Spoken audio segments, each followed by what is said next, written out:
All right, What's that's up, cool. everyone? Welcome to the True Underground Story podcast, presented by Overlooked Artist Hosting. I'm your host, Timmy Burner, and today I'm here with Shyloh. I'm going to play a quick snippet off his song, I'm Bad For You, with Jive. With all these complications, I might fall asleep when you're awake. Giving, I don't take. I don't wanna tell you I'm lonely. Might treat you like one of the homies. You've been stuck on me, but I'm so bad for you. Just like nicotine, I got it bad for you. I don't feel the same about love like I used to, so for your minute. Alright, that was I'm Bad For You by Shyloh featuring Jive. How you doing today, Shyloh? Tell me a little bit about yourself. Where are you from? Well, I was born in Sydney, lived in Fort Laramie, and now I live in this shitty town called Pickwood in Ohio. What was your childhood like for you over in Sydney and Fort Laramie? Well, I don't remember anything from Sydney. I was just a baby at that time. In Fort Laramie, it was kind of just like, I'd say, somewhere like between private and just outside all the time. I had nothing better to do than go outside. I feel like that's kind of how it was when we were younger. But I was like usually by myself. I feel like that's kind of how it was Do for what? all of us when we were younger, because we didn't have cell phones and shit, social media. Yeah. So, how long have you been making music now? I've been writing since I was 11 and recording since I was like 13 or 14. Didn't start studios until somewhere between 2019 and 2020. How did you come up with your stage name, Shyloh? I'm just a shy guy. And then my favorite movie and book is the Shyloh thing with the beagle dog. So I just changed it from an I to a Y. What made you kind of want to pursue music? So it was down between just being a wrestler or being a musician of some sort. I really didn't have much going. I was just like, it's one of these two. So I tried to like balance both of them, and I couldn't balance both. So I was like, do a little bit of wrestling, do a little bit of music, and then wrestling died. So then I went music. How long did you try pursuing wrestling before giving up on that?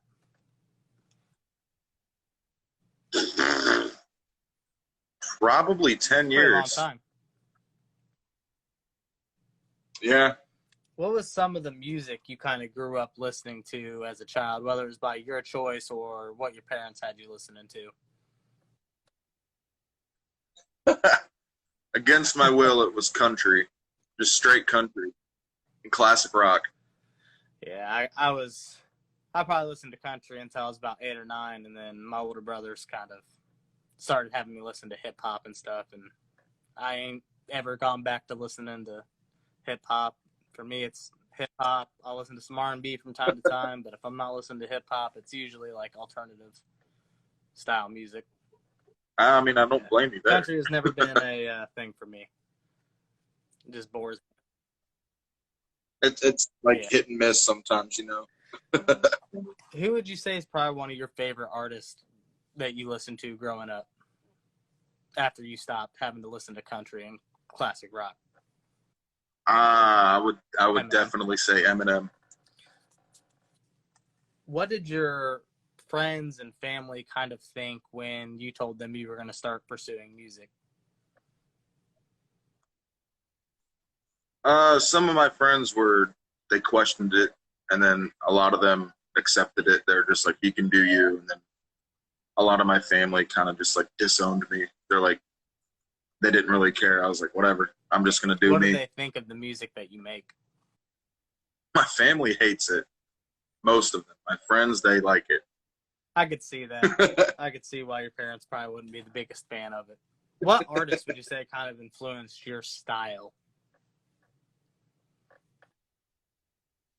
Ooh. I'm going to narrow that down to 3 different artists. I'm going to go with Eminem, NF, and MGK all in one. Who are some artists that you currently have like in your rotation at the moment that you're listening to, whether they're underground or mainstream? I got Brizzy, which is my engineer that mixes and masters all my music. Motionless in White, they're a heavy metal band. Eminem, NF, and Tom McDonald. We're gonna move to our first game here. It's you sent me some artists. I went and gathered their discography. I'll have you rank their albums from your favorite to your least favorite. So we'll start with Motionless in White. All right. They had Creatures, Infamous, Reincarnate, Graveyard Shift, and Disguise. So Disguise is definitely top, like number 1 for them. Creatures is a number 2. I'd say Graveyard Shift is a 3. Infamous is a 4. And the other one is a 5. Reincarnate. Yeah, Reincarnate. And then we've got Eminem. It's a long list, so I'm just going to select 6, and I'll have you rank those 6. We've got the Slim Shady LP, the Marshall Mathers LP, Eminem Show, Relapse, Music to Be Murdered By, and Kamikaze. All right, that's a challenge. So I'm going to put the Marshall Mathers LP at number 1, as usual, as everybody else would say. Slim Shady LP. Slim Shady's number 2. The Eminem Show's number 3. Relapse is number 4. Kamikaze number 5.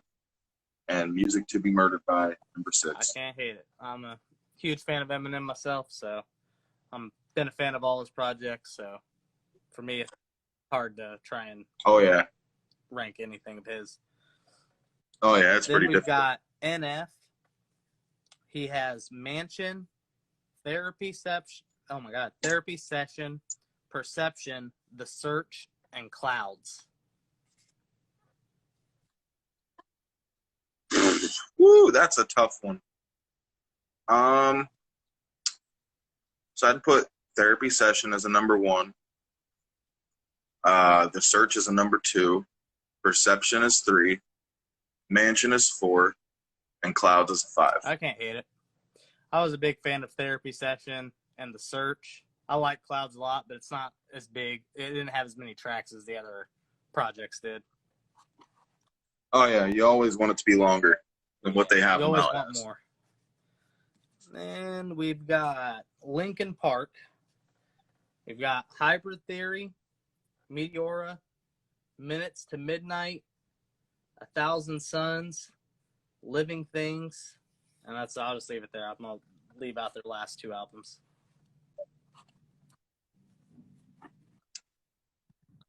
Minutes to Midnight is number 1. Meteora number 2. Living Things number 3.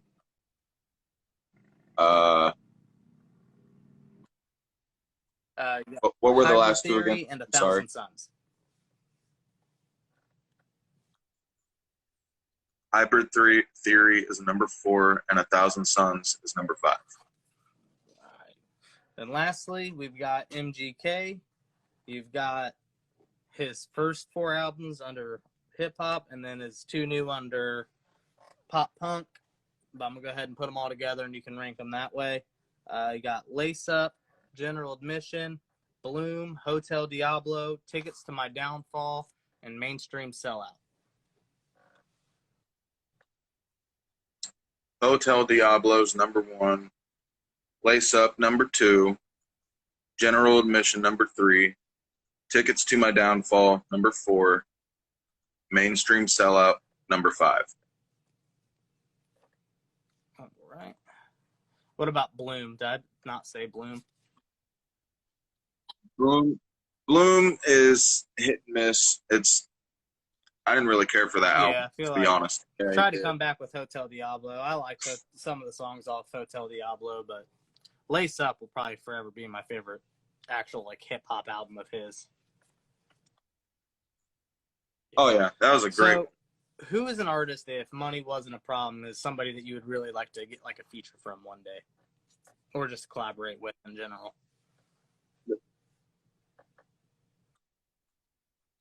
I really want to work with Motionless In Try White. and do like a crossover, or you try and just like sing on it? Because I know that you don't particularly stick to just hip hop. You've tried to do other genres. Yeah, so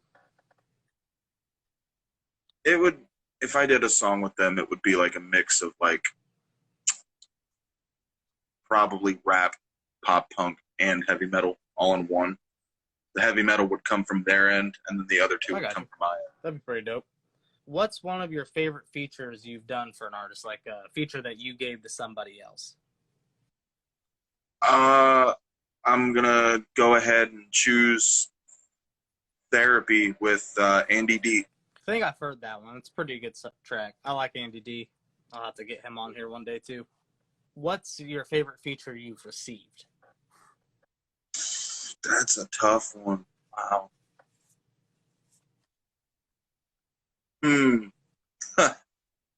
So it's unreleased, but it's actually coming out this Friday.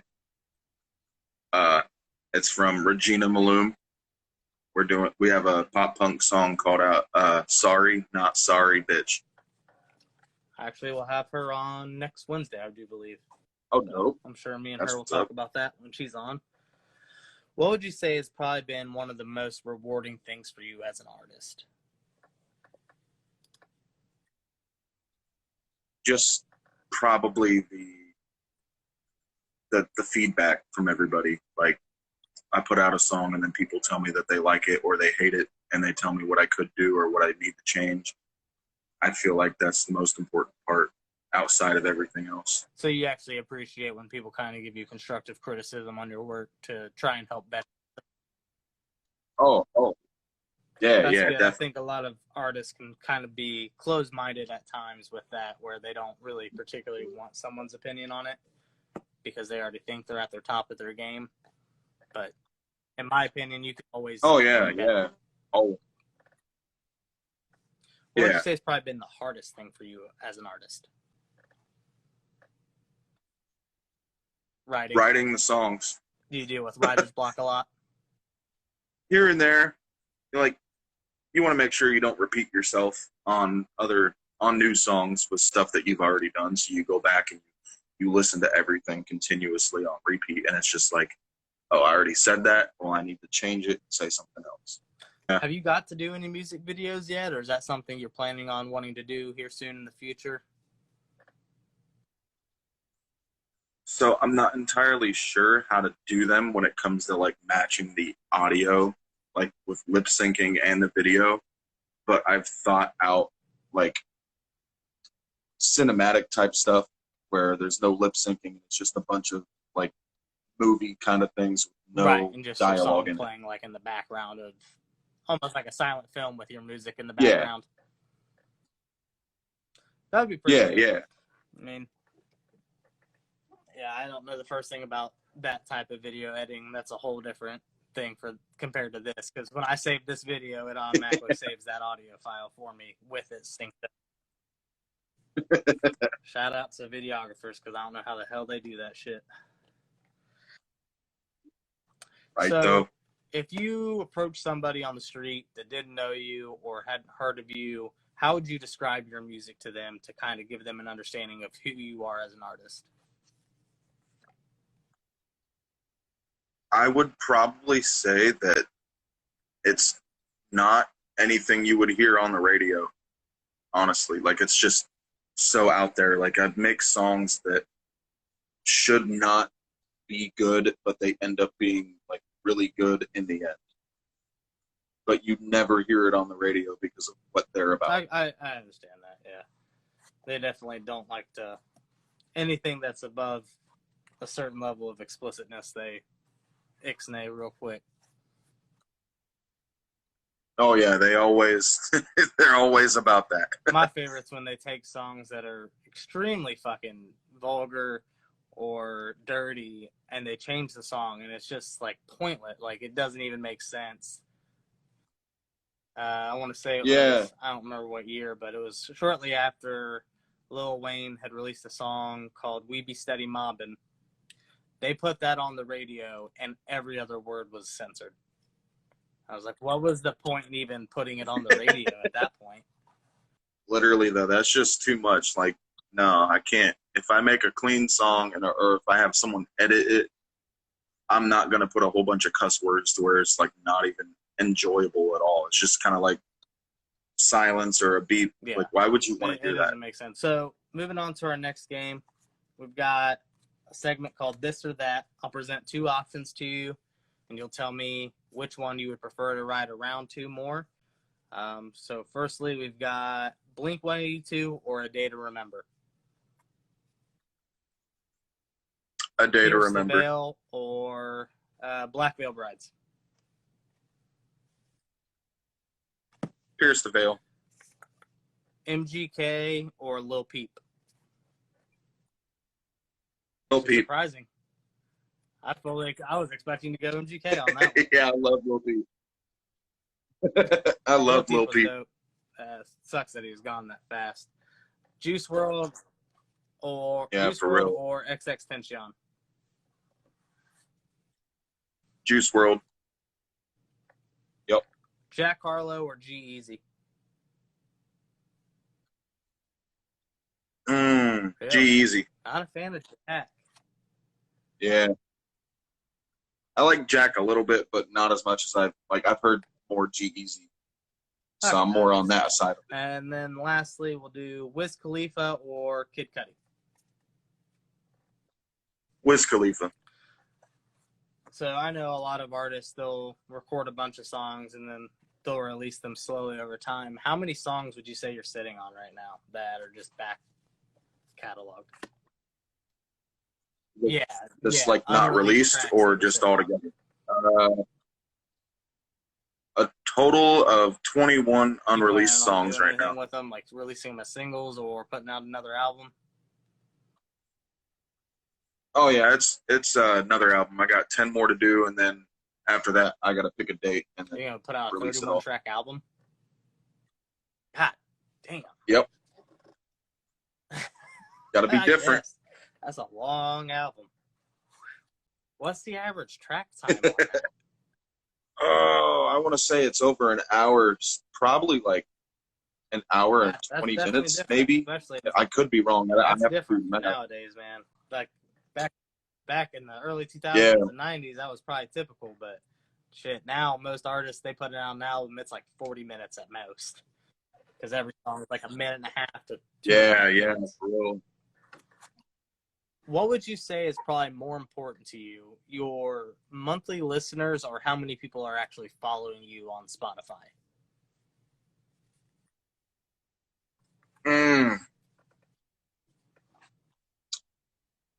Honestly, if I had to choose, I would probably go with the listeners. Yeah. Everyone kind of has their own opinion of it. So what would you say is your idea of making it in the music industry? Well, I've always told myself that even if I don't get famous, I've pretty much done what I've wanted to do for years. Like, I've made music and made songs about so many random things.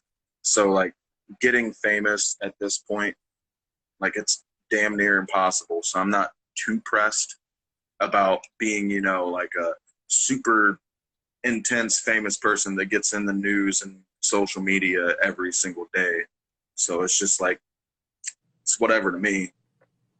What would you say is probably some advice that you would give to a younger you or a younger person wanting to pursue making music? I would tell younger me to not record with a fucking Guitar Hero mic or or write songs that would ultimately piss off the entire town, and tell myself, don't write insane shit, but write something that matters and is real to you. That's respectable. I can understand that. So you wrote something that pissed off the whole town? Yeah.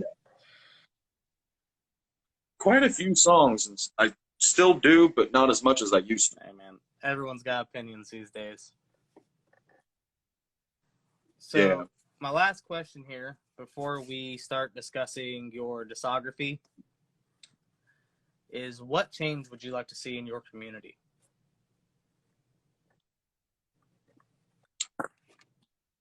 I'd like more people to start supporting all the local artists, and like from other than myself, including everybody that's in the local scene, than, you know, supporting every other thing that has nothing to do with what me and my crew are doing.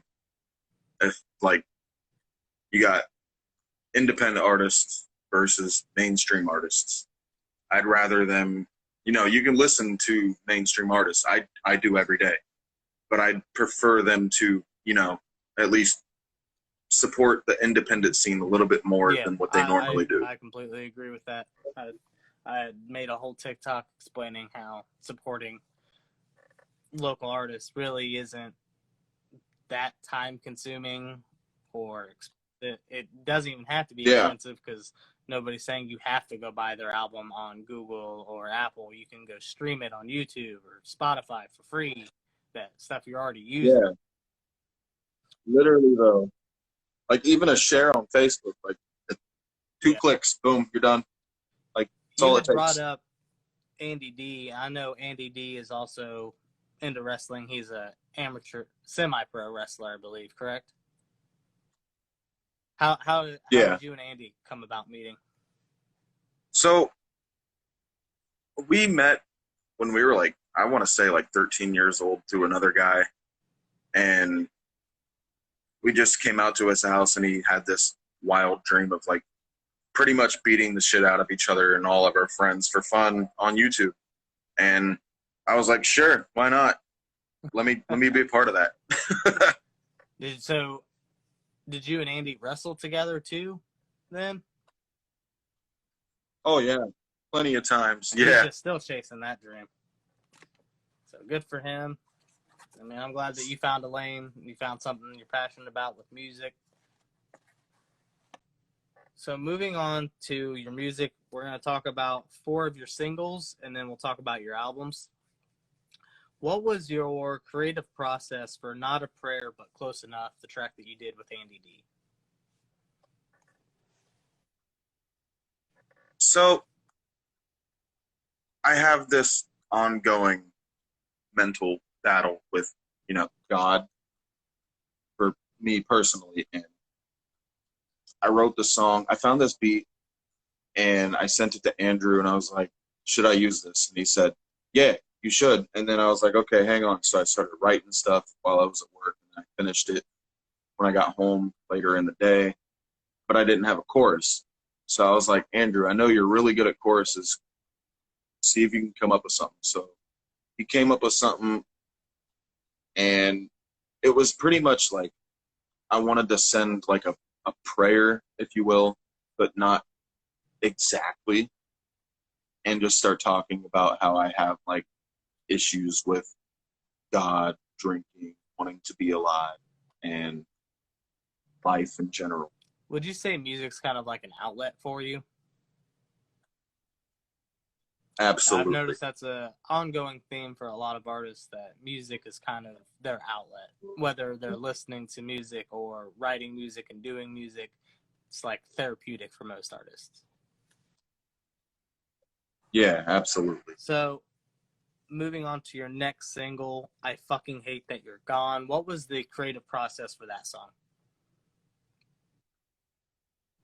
So I found the beat, and I listened to it about 20 times in a row, and I couldn't think of anything. And I started thinking, I was like, I've wrote songs for people or animals that have passed away. And I was like, I don't have a song for one of my cousins that passed away when I was a kid. And I was like, I feel like I should write something about that because that's been like a really big part of my life. So I wrote that, and I was really nervous to record it because it was just a difficult song to write. Like I spent probably 3 to 4 weeks writing that song, even though it's just 2 minutes long, and it beat me up, but I felt like I needed to do something about it and write about it and get it off my chest.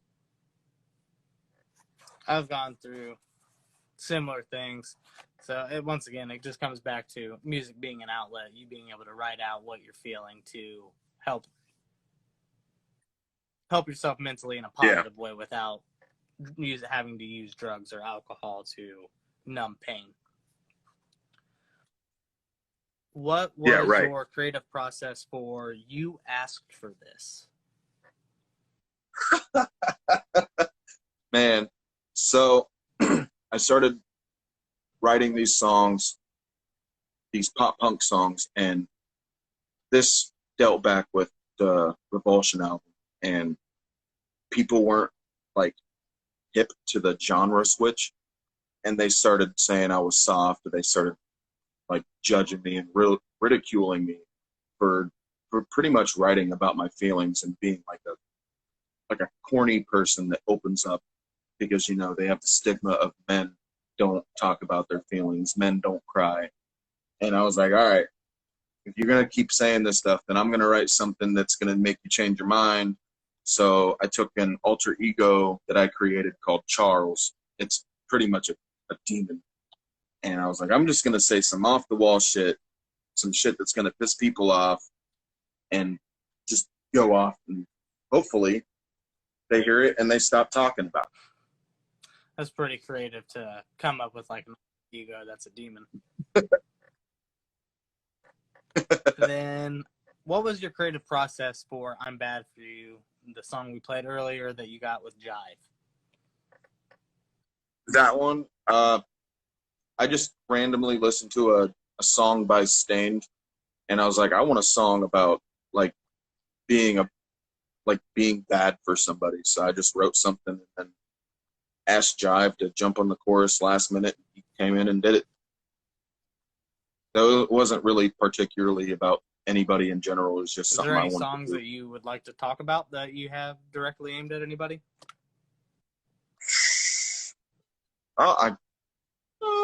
Well, I got a song called Fuck You with Andy and CMC. That one, that one could get me in trouble, but at this point, it's just like, whatever. I know a lot of people know what it's about. So you said Fuck You is obviously directed towards somebody that you did with Andy D and CMC. What about Beast Part 3 featuring Timo? What was your creative process behind that? Trashing on Joe Biden and pretty much all politics. Your last single before diving into your albums here, we've got Crazy Girlfriend featuring Dean Cosmic. That one was funny. I wrote it in a day, and then I didn't have a chorus, and I asked Dean to jump on for me, and this girl named Rachel showed up at the studio with us, and I was like, we need a skit for the beginning of the song and the end of the song. And the studio guy at the time told us what to say, told us what to do, so we did that. And then I was like, I'm just going to write about a crazy girl that basically wants to like control me and kill me, and she doesn't get her way, then it's nobody's way. So I thought it was a pretty funny thing to do. All right, so we will start with your first album, Silence Canceled. What was the creative process behind that album?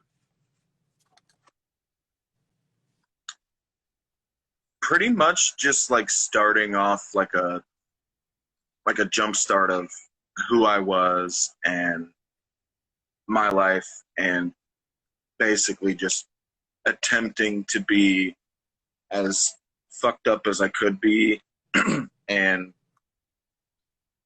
uncontrollable with like wordplay when it came to me and the What would you say features is on probably it. your favorite track off that album? Probably Antisocial. What was your favorite feature on that album? Come Back with Dean and Cosmic Andy. and Andy D. Yep. How long did it take you to make that album? Writing it took me about a month. Recording it just That's 7 that's hours. Pretty impressive, actually. Not too bad for how many tracks was on that album? I couldn't find that one on. 7. Okay. 7, I believe. And then that brings us to your next album, Revulsion, which is a 20-track album. What was the creative process behind Revulsion? So it started off, I wanted the whole thing to be rap. And I wanted to pretty much call out everybody that had wronged me. And then when I got halfway into it, I was listening to the pop punk of MGK and then Mod Sun's pop punk music. And I was like, I want to try that too. So I mixed it with rap, a little bit of metal, a little bit of horrorcore, and a little bit of pop punk. So I started writing about things that had happened in my past and in my current life, and then things that would probably happen in the future. It was just like a big mental breakdown that I felt like I needed to put out How there. long did this album take you to make?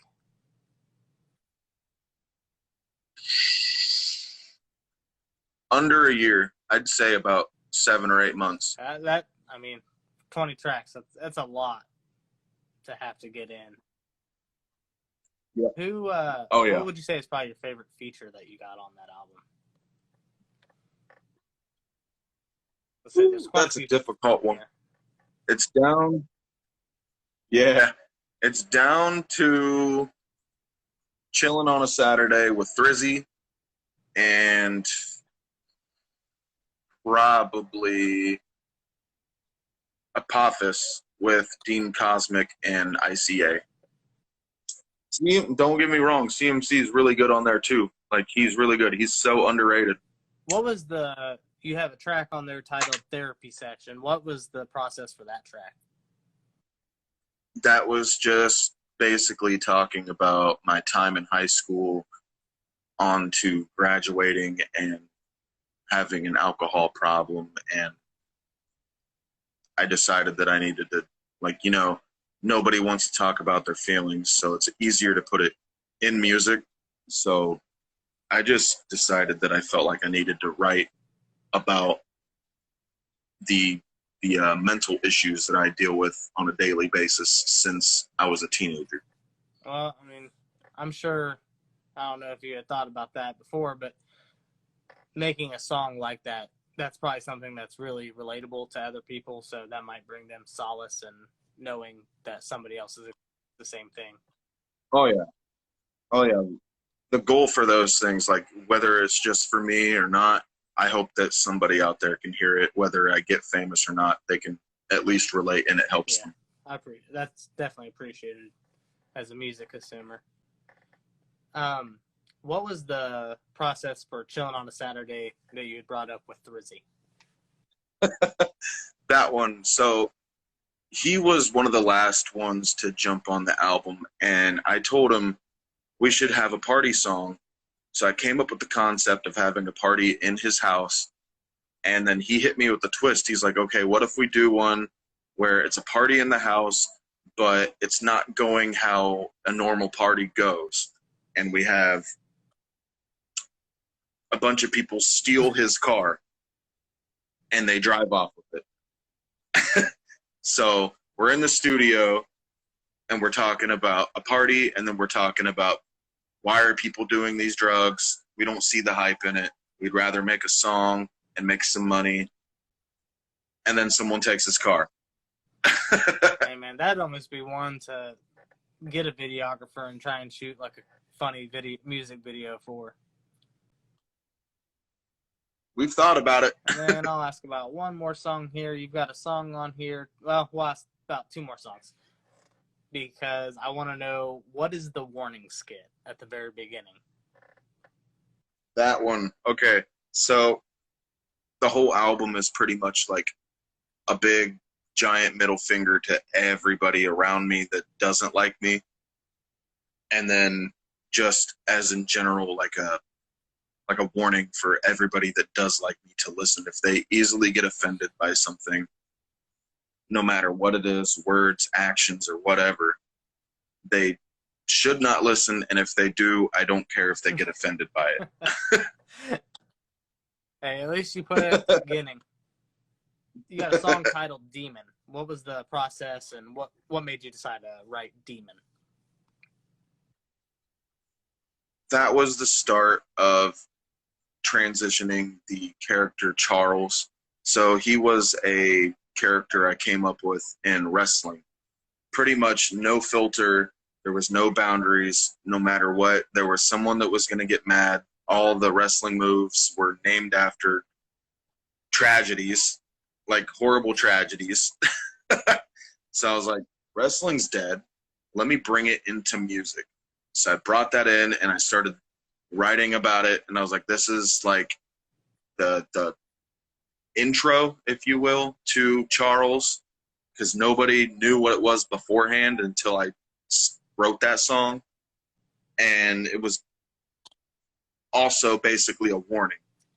When you're rapping as Charles, do you change your voice when you do it?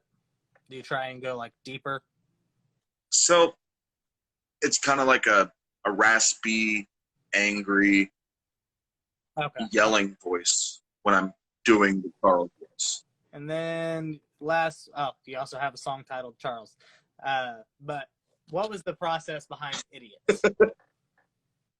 Idiots? Just pick one. Pick one. Everybody here sucks.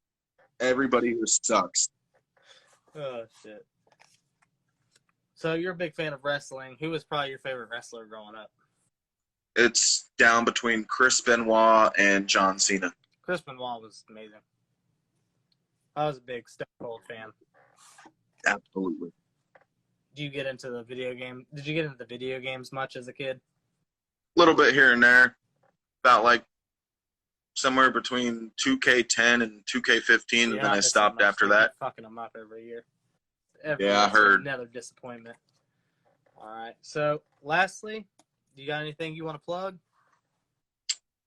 Well, Friday we got a new song coming out with Regina. Shout out to my ex for that one. That was a great one. And her ex, because that's also about him too. That's funny. All right. Well, I'm trying to think about when this will. Usually I release these about sometime within a week of the recording. So if this drops on Friday, I'll have that song also linked in the description. But if you're watching on YouTube or Facebook, all of Shyloh's links will be in the description. His Facebook, or not his Facebook, his Instagram, his YouTube, his Spotify, and his Apple Music. Appreciate you coming on, man. Yes, sir. Thank you.